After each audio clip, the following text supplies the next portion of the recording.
گند کے ڈھیر میں صحیح کام کر رہا ہے، بہترین کام تو وہ کر رہا ہے۔ جو بندہ خانہ کعبہ میں بیٹھ کر نمازیں پڑھ رہا ہے، اس کا کیا فائدہ؟ وہ تو باقی بھی پڑھ رہے ہیں تو وہ بھی پڑھ رہے ہیں، لیکن جو میں خانے میں بیٹھ کر نماز پڑھے گا اصل کریڈٹ تو اس کو جائے گا۔ اس لیے جو پولیس کے محکمے کے اندر حلال کھا رہا ہے وہ بڑا مجاہدہ کر رہا ہے، جو محکمہ مال میں پٹواری جو ہے وہ حق کے اوپر چل رہا ہے وہ سب سے بڑا جہاد کر رہا ہے۔ تو اس لیے کوشش کریں کہ اپنے پیشوں کے ساتھ انصاف کریں، اور ساتھ جب پیشے کے ساتھ جڑ جائیں تو اپنے پیشے کے ساتھ کام کے لحاظ سے، پیسے کے لحاظ سے، وقت کے لحاظ سے، ریسورسز کے لحاظ سے اپنے اب ایک اور ہوتا ہے ہمارے لوگ بعض بھرتی ہوتے ہیں جی M Phil P H D کر کے پرائمری ٹیچر، اور وہ زندگی پوری لگے رہتے ہیں پی ایس سی یا سی ایس ایس کرنے میں، اور بڑا ابھی ایک بندہ مرا ہے وہ بلال ڈیرا غازی خان کا، تو وہ کیا جی پہلے وہ اے ایس آئی بھرتی ہوا، کرتے کرتے گریڈ 17 میں گیا، گریڈ 18 میں پھر سی ایس ایس کیا، اور پھر کسی جگہ اے سی لگ گیا، لیکن اندر اس کا مطمئن نہیں ہوا، تو وہ خودکشی کر کے رام موت مر گیا۔ وہ اپنے آپ کو جس جگہ ہو اس جگہ اپنے آپ کو جت دو، اس جگہ اپنے آپ کو لگا دو، اس جگہ اپنی پوری انرجیز لگا دو، آپ دیکھ لینا اللہ پاک آپ کو اتنا نوازے گا کہ آپ سوچ نہیں سکتے۔ اللہ کا لاکھ لاکھ شکر میں ایک مجھ ناچیز میں ہزاروں خامیوں کے باوجود ایک خوبی ہوگی کہ میں نے کبھی زندگی میں کسی چیز پہ بھاگا نہیں ہوں، جو چیز اللہ نے دی ہے خود لا کر دی ہے، جو نہیں دی ہم نے کہ یا اللہ تعالیٰ شکر ہمارے مقدر میں ہوگی نہیں، تو کون سا ہم نے یہ دنیا میں اپنے آپ کو جو اس دنیا میں اپنے کوئی کروڑوں سال کے لیے آئے نہیں ہے تو نہیں ہے، جب اللہ نے مقدر میں لکھی گی تو اللہ دے بھی دے گا۔ اس لیے کوشش کریں، پوری کوشش یہ ہو آپ کی، میری اور ہم سب کی، کہ ہم نے کیا کرنا ہے، ہم نے اپنے آپ کو ان چیزوں کے ساتھ اپنے آپ کو اٹیچ کرنا ہے، اور جب ان چیزوں کے ساتھ ہم اپنے آپ کو اٹیچ کریں گے اس کا فائدہ ہمارے ساتھ کیا ہوگا کہ اللہ پاک ہماری روزی میں، ہمارے پیشے میں، ہمارے کول و فیل میں، ہمارے اپنا ہمارے کول و فیل میں اور ہماری روح اور جسم میں برکتیں ڈال دے گا۔ تو اس لیے کوشش کریں کہ مالک الملک ہمیں اس چیز کی ہمت دے کہ ہم ان چیزوں سے انصاف کر سکیں۔ اور جو پانچویں چیز ہے، پانچویں چیز کیا جی کہ اپنا مذہب کا درخت۔ اب دیکھیں مذہب کی اہمیت کیا ہے، مذہب ہمارے پاس کوڈ آف لائف ہوتا ہے۔ اب سب سے بڑی بات ہے یہ میرے پاس الحمدللہ یہ اوپر قرآن پڑھا ہوا ہے، ہم قرآن کو کیا کرتے ہیں صبح اٹھاتے ہیں، اٹھا کر اس کو دو تین اس کو اپنا چوم لیا، سر سے لگا دیا، آنکھوں کے ساتھ لگا دیا، اور ہم نے کہا ہم نے شاید قرآن کا حق پورا کر دیا، تو قرآن کا یہ حق پورا ہی نہیں ہے۔ قرآن کا حق کیا ہے؟ سورہ یاسین کا حق یہ ہے کہ سورہ یاسین کو ہم نے لگا دیا مردوں کے اوپر پڑھنے کے لیے۔ سورہ یاسین کی تو آیت نمبر 36 37 38 میں پوری فزکس ہے، پوری فزکس، چاند کی حرکت، سورج کی حرکت، زمین کی حرکت، پوری فزکس اس کے اندر ہے، اور ہم نے لگا دیا اس کو مردوں کے اوپر مردے بخشوانے میں۔ پھر ہم نے عورتوں کے لیے سورہ نساء پورا پیکج ہے ان کے حقوق کا، ہم نے زندگی میں کبھی پڑھی ہو تو ہمیں پیکج کا پتہ ہو۔ چھوٹی سی سورت ہے سورہ الحجرات، 18 آیتیں، وہ اللہ گویا جی اگر وہ ایک ہم پڑھ لیں سورت، اس لیے بی اے کا جو سلیبس ہے نا، اللہ پاک اس حوالے سے اوپن یونیورسٹی کی میں اس کی کریڈٹ دوں گا اس کو میں کہ انہوں نے وہ جو بنایا ہے، اور وہ مختلف یونیورسٹیوں میں جو بی اے پرانی بی اے ہوتی تھی 2 سالہ، اس بی اے یا بی ایس سی اس کا وہ کمپلسری سلیبس تھا، اس میں وہ صورت شامل تھی۔ ہم لوگوں نے چونکہ صورت کو پڑھا ہوا ہے بی ایس سی میں، تو اس میں 18 کے 18 آیتوں میں اللہ پاک نے ہر آیت میں اللہ نے وہ رموز بیان کیے ہیں کہ بندہ بندہ ورتا حیرت میں ڈوب جاتا ہے۔ صرف میں ایک آیت کی بات کروں گا کیونکہ بعضوں کی میں بات کروں گا شاید کیا پتا کسی اور میں، اور سب سے پہلی بات تو یہ ہے کہ چلو میں بات کچھ اور کہا تھا لیکن اس سے پہلے یہ بات کروں گا، کیا کہا ہے کہ اے لوگو اگر تمہاری آواز محمد مصطفیٰ کی آواز سے اونچی بھی ہو گئی، تم نے اونچی آواز سے محمد بھی کہہ دیا، تو تمہارے عمل کیا ہو جائیں گے، غارت ہو جائیں گے، تمہیں پتہ بھی نہیں چلے گا۔ ایک ہوتا ہے نا ضبط کرنا، ایک ہوتا ہے خبط کرنا، وہاں لفظ یوز ہے خبط کا۔ ضبط یہ ہوتا ہے نا ضبط کر لیے، فرض کے یہ گملہ ضبط کر لیے تو گملہ نیا یہ ضبط شدہ مال واپس بھی ہو سکتا ہے، لیکن جو چیز خبط ہو گئی، خبط کے اس کو توڑ دیا، اس کو جلا دیا، یہ خبط ہو جاتا ہے۔ اور اس کے بعد اگلی آیت میں کیا کہتا ہے فاسق کے بارے میں، اور ہمارے یہاں ہر بندہ بشمول مائی سیلف ہر بندہ فاسق ہے، جھوٹی خبر پھیلانے والے۔ اللہ کی قسم ایسے ایسے لوگ تباہ برباد ہوئے ہیں جھوٹی خبروں سے کہ آپ سوچ ہی نہیں سکتے۔ کیا ہوتا ہے جی اپنی زبان کو میٹھا کرنے کے لیے، اپنے کانوں میں رس گھولنے کے لیے کوئی یونیورسٹی کی میل فیمیل اٹھتے ہیں، دوسرے کان میں کچھ چیز ڈالتے ہیں، دونوں کے درمیان نفس ڈالتے ہیں، تو کیا ہوتا ہے جی کہ خود محظوظ ہوتے ہیں، لیکن ان کو یہ نہیں پتا ہوتا کہ ہمیں ڈگری مل گئی ہے کس کی؟ فاسق کی. اور فاسق منافق سے بھی نچلا درجہ ہے، اس کی توبہ قبول ہوتی ہی نہیں ہے. وہ جب تک کلمہ نہ پڑھے دوبارہ حلقہ بگوش اسلام میں داخل ہو ہی نہیں سکتا. اس کے لیے معافی نہیں ہے، اس کے لیے دوبارہ کلمہ پڑھ کر مسلمان ہونا ضروری ہوتا ہے. جبکہ اللہ معاف کرے، ہم سب میرے سمیت میں مزاح کے علاوہ کہہ رہا ہوں کہ پتہ نہیں کتنی دفعہ ہم فسق کرتے ہیں دن میں. اور اس کی سب سے بڑی پہچان کیا ہے کہ جب فاسق تمہارے پاس خبر لے کر آئے، اس کو بغیر تحقیق کے کبھی بھی ایکسیپٹ نہ کرو. تو مذہب کا یہ مطلب نہیں ہوتا کہ مذہب ہم نے کوئی نماز پڑھ لی، 5 نمازیں پڑھ لی. ہم تو لوگوں کو کہتے ہیں جی کہ فرض کیا اپنا زور کی نماز ہوتی ہے انتہائی پیک کے ٹائم میں، اس کسی بندے کو ہم کہتے ہیں تو نے 12 رکھتے ہیں پڑھ دی ہیں، وہ تو پہلے ڈر جاتا ہے، وہ کہتا ہے میں پڑھتے ہی نہیں ہوں. اس کو کہو یار 4 رکھتے ہیں فرض ہیں، بس یہ 4 تم پڑھ لو، باقی تمہاری مرضی ہے، تم پڑھو یا نہ پڑھو. یہ 4 رکھتے ہیں فرض بھی نہیں، یہ واجب ہے. اور واجب وہ سنت ہے جو میرے آقا نے ہمیشہ ادا کی اور ہمیشہ ادا کرنے کو حکم دیا ہے. تو میں قرآن کی کس آیت میں اللہ نے کہا ہوا ہے کہ زور کی 4 رکھتے ہیں یا 12 رکھتے ہیں؟ قرآن میں صرف یہ کہ اقیم الصلاۃ، نماز قائم کرنے کی بات ہے. قرآن میں رختوں کی بات نہیں ہے، رکھتے ہمیں نبی نہیں بتائیے. اور یہ 4 جو رکھتے ہیں یہی واجب ہیں، یہی سنت ہے، باقی سب نوافل ہیں. پڑھیں تو اچھی بات ہے، نہ پڑھیں تو کوئی گناہ کی بات نہیں. تو مذہب کو آسان بنا کر دوسرے کو پیش کریں. یہ نہ ہو کہ مذہب کو اتنا مشکل بنا کر پیش کریں کہ لطر آپ کے اوپر لگیں اور پھر آپ چیختے رہیں اور چلاتے رہیں. اور جہنم کے فرشتے پھر چونکہ آپ نے سنا بھی ہوگا کہ وہ کانوں سے سنتے نہیں ہیں، پھر وہ ان کو چیخ پکار کسی کی سنائی دینے والی بات نہیں ہوتی کہ وہ یہ کہیں جی، یا ان کو جس کام پر لگا دیا گیا انہوں نے وہ کام پورا کر کے ہی چھوڑنا ہوتا ہے. ٹھیک ہے، یہ ہمارے پاس بات ہوگی جی کس کی بات، کہ ہم نے کیا کرنا ہے، اپنا ان چیزوں کے اوپر اپنے آپ کو یوٹیلائز کرتے ہوئے ان چیزوں کے اوپر اپنے آپ کو امپلیمنٹ کرتے ہوئے ان کو یوٹیلائز کرنا ہے. اور تب ہماری زندگی کیا بنے گی؟ متوازن زندگی بنے گی. اور پھر ہمارے پاس کیا ہے جی، اس کے بعد مذہب کے بعد کتنوں کے 4 ہو گئے ہمارے پاس. 5واں ہو گیا ساکھ کا درخت. ساکھ کیا کہتے ہیں اس کو؟ چونکہ اردو کے لفظ بعض ممی ڈیڈی لوگوں کی سمجھ میں نہیں آئیں گے، تو ساکھ کہتے ہیں کس کو؟ اپنا گڈ ول کو. اب اپنی ساکھ، اب دیکھیں فرض کیا نا، ایک بندہ یا ایک بندی، ویسے اس کے اوپر بھی میں بات کروں تو تھوڑی سی مطلب یہ ہو جاتی ہے، اس بات میں اپنا جھول سا رہ جاتا ہے. آج کل تو لوگ اگر 90 صحیح کام کرتے ہیں، یا بلکہ 90 میں نے کم کر 99 صحیح کام کریں، 99 ایک کام غلط کریں، تو لوگ اس کا 99 کام یاد نہیں رکھیں گے، لوگ اس کا ایک کام یاد رکھیں گے، تم نے یہ غلط کیوں کیا تھا. اس لیے ساکھ کی، لیکن ساکھ اللہ ایک تو جواب، اللہ اپنے آپ کو ریوارڈ تو مالک نے دینا ہے نا، آپ کو ریوارڈ کسی بندے یا بندی نے نہیں دینا. اس لیے اپنی ساکھ کو بھی اس لیول کے اوپر رکھیں کہ کوئی بندہ بھی آپ کے اوپر انگلی نہ اٹھا سکے.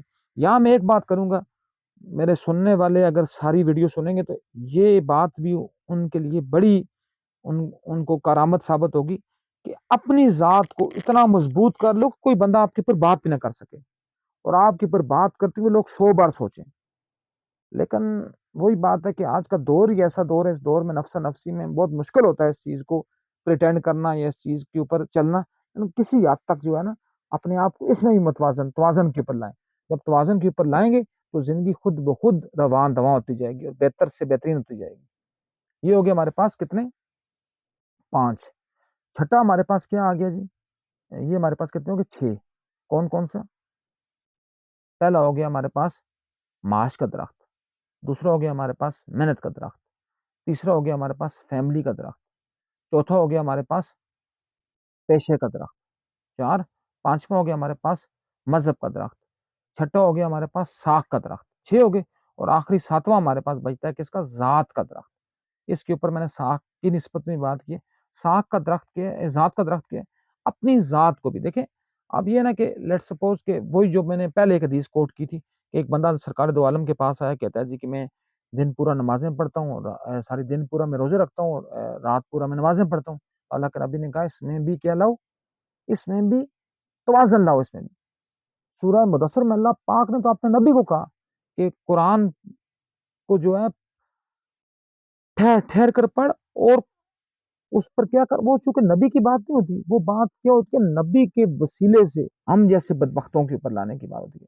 ورنہ وہ ہستی جو اس وقت بھی نبی ہو، جس وقت آدم ابھی پانی اور مٹی میں گوندا جا رہا ہو، جس وقت مالک کے پاس دوسری کوئی مخلوق ہی نہ ہو، مالک یہ فرمائے کہ اے محمد اگر میں تجھے پیدا نہ کرتا تو میں اپنا رب ہونا اظہار نہ کرتا، تو بتانے کی بات ہمیں تھی.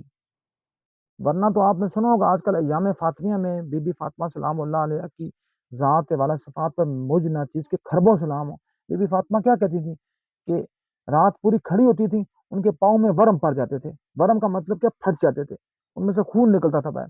تو لیکن میری مالکن کیا کہتی تھی کہ اے خالق، تیری بندی فاطمہ کا تو اس سے ایک گلہ ہے کہ تیری راتیں اتنی چھوٹی ہیں کہ فاطمہ کا ایک سجدہ پورا نہیں ہوتا، ایک رکعت پورا نہیں ہوتا.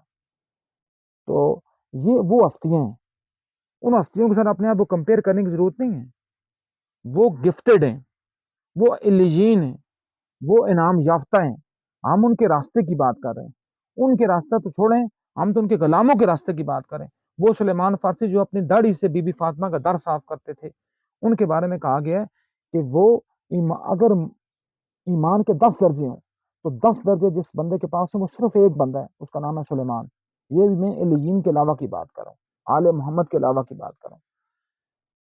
تو بات یہ کہ اپنی ذات کے ساتھ بھی اپنے آپ کو کمٹ کرنا ہے، اپنی ذات، تاکہ آپ کی ذات کے اوپر بھی کوئی بندہ، تاکہ آپ کی ذات کا یہ جو ہے نا، آپ نے سنا ہوگا جی کہ جب قیامت آئے گی تو آپ کے ہاتھ بھی بولیں گے، آپ کے پاؤں بھی بولیں گے، کہیں گے پاؤں کہیں گے یہ مجھ سے چل کر چوری کرنے کے لیے گیا تھا، ہاتھ کہیں گے اس نے مجھے استعمال کیا، زبان کہے گی یہ چگلیاں اور غیبتیں میرے ذریعے سے کرتا تھا، کان کہیں گے یہ غیبتیں مجھ سے سنتا تھا. لیٹ سپوز دیٹ، تو یہ سب چیزیں بولیں گی، تو یہ بھی کہیں گی کہ اس بندے نے ہمارا حق ادا نہیں کیا. اس لیے کوشش کریں کہ اپنی ذات میں بھی توازن لائیں. جب ان چیزوں میں توازن لائیں گے تب آپ زندگی میں توازن بنے گی. ورنہ آپ نے ہزاروں لوگ دیکھے ہوں گے جن کے پاس پیسہ تو خربوں کے حساب سے ہوتا ہے لیکن ان کے پاس سکون نہیں ہوتا. آپ نے ہزاروں لوگ دیکھے ہوں گے جن کے پاس ایمان تو ہوتا ہے لیکن وہ ایمان کی علاوت کو پا نہیں سکے ہوتے، جن کی لمبی لمبی داڑیاں ہوتی ہیں، جنہوں نے 20 20 30 30 عمریں راج کی ہوتے ہیں، جو عادی سے الحاج بن چکے ہوتے ہیں، لیکن ان کو کبھی زندگی میں انسانی اور ایمانی قدروں کا احساس نہیں ہوا ہوتا. اس لیے تناور درخت وہی بنے گا، تناور درخت وہی رکے گا، تناور درخت وہی پھلے گا، پھولے گا اور آگے بڑھے گا جس میں دو باتیں ہوں گی، ایک وہ چھاؤں بھی دے رہا ہوگا اور دوسرا وہ پھل بھی دے رہا ہوگا. اس سے اگلی بات بھی، پھل اور چھاؤں تو دے رہا ہوگا لیکن پھل میٹھا ہوگا اور چھاؤں ٹھنڈی ہوگی. اگر یہ بھی نہیں ہوگا پھر بھی کوئی فائدہ نہیں، پھر بھی زندگی میں توازن نہیں ہے. اللہ پاک ہمیں زندگی میں توازن لانے کی اور اپنے جسم کو، اپنے درخت کو پھلدار بھی بنائے اور سایہ دار بھی بنائے. اس کا جو پھل ہو وہ میٹھا بھی ہو. میٹھا کیا؟ لوگوں کے لیے مفید ہو. لوگ کون؟ جو مظلوم طبقہ ہے، ظالموں کے لیے آپ انتہائی سخت ہوں. یہ میں آپ کو اپنی طرف سے ایک کوٹ کر رہا ہوں کہ ظالموں کے لیے آپ انتہائی سخت ہوں، ان کے لیے آپ کے نزدیک کوئی بھی رحم کی بات ہو. لیکن جو ڈپریوڈ لوگ ہیں ان کے لیے آپ میٹھے ہوں اور پھر آپ سایہ دار ہوں، ٹھنڈی چھاؤں والے ہوں.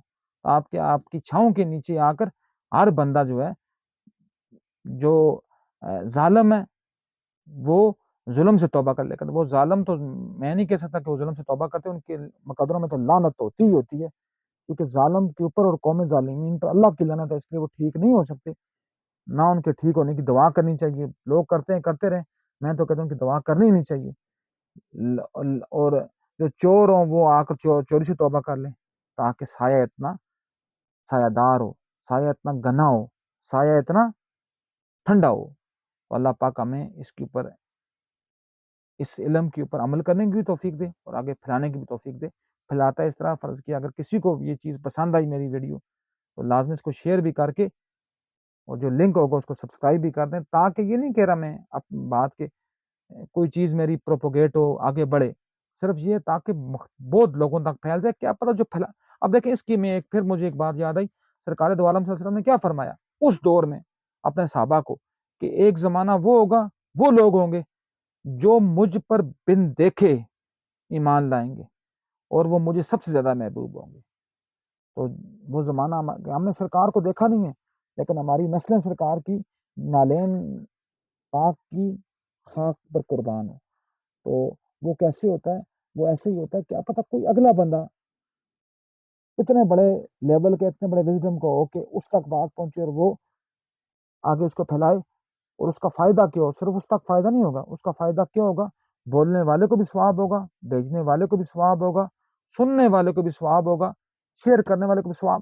ایک تو ہم نے ثواب کی بات پر بھی ہم یہ کہتے ہیں نا، ثواب یہ ٹافی ہے ایک، ثواب کو ایک طرف چھوڑ دیا کریں، نہ جنت کی طلب کریں نہ جہنم سے پناہ مانگے، صرف یہ کریں کہ ہم نے آخرت میں جانا ہے اور ہمارا کام صرف ایک ہونا ہے. کیا کام ہونا ہے؟